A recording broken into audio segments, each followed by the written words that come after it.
from my even understanding in shamanic kind of rituals with this, it's sort of whatever happens, happens.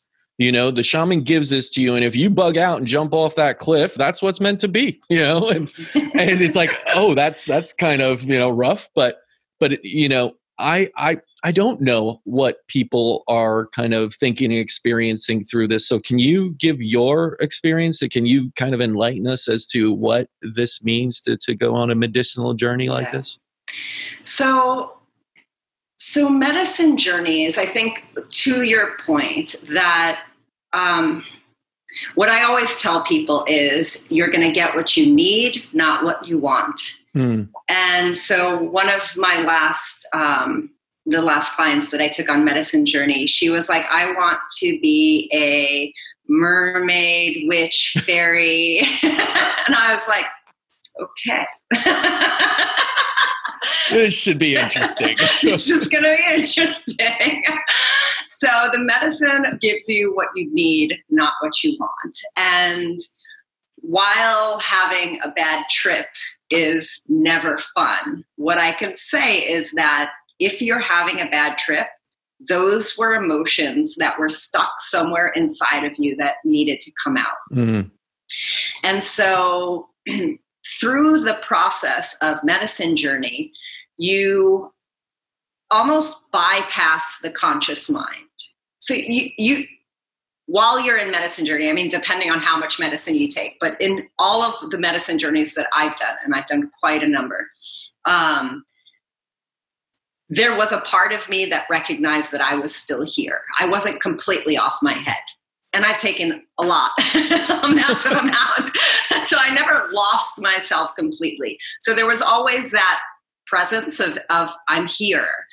But it bypassed the ego, it bypassed the defenses, it bypassed the coping strategies and coping mechanisms, and got in symbolic form to whatever you need to deal with at that moment. So if I needed to deal with healing from, I mean, I'll take you through my first medicine journey was I had recently had an abortion. Mm-hmm. And that was, I chose to have the abortion, whether or not a woman chooses it, it's still a very painful thing to go through. Right. So emotionally, I was grieving. I was grieving not only the abortion that I had, but I was also grieving my relationship with my mother, which has never really been that great. Mm-hmm. And then I was also grieving, or maybe I was working on this thing of rejecting myself as mother. So there were multiple levels of emotions that were going on. And I did the medicine journey in Sedona, and I remember having this experience where what I saw was almost this womb. I was inside of the womb hugging myself. Mm. And in that moment, I recognized that this whole time I had been pushing myself away. I had been rejecting a part of myself that was mother energy, let's say.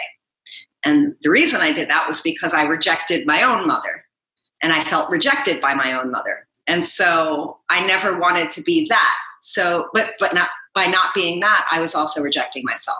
And so as you can imagine, when you reject any part of yourself, when you disconnect from any part of yourself, there are emotional, psychological, and even physical issues that you have to deal with. So in this medicine journey, I was able to see that clearly. I was able to see it like a movie was playing in front of me. I was able to feel what that felt like. The medicine journey lasted maybe 6-ish hours, 7-ish hours. And then there's a time of integration where I worked with my teacher for a few days. And then, of course, after that, I have to do the work. Yes. The medicine is great because it removes the ego, it removes the conditioning, and it gives you the clear picture. But that's not the end of it. you have to then go on and do the work to integrate whatever the lessons were. Right. So to your point of like that people want to do it and it's going to change their whole lives. You will probably get some great insights, and then you have to do the work.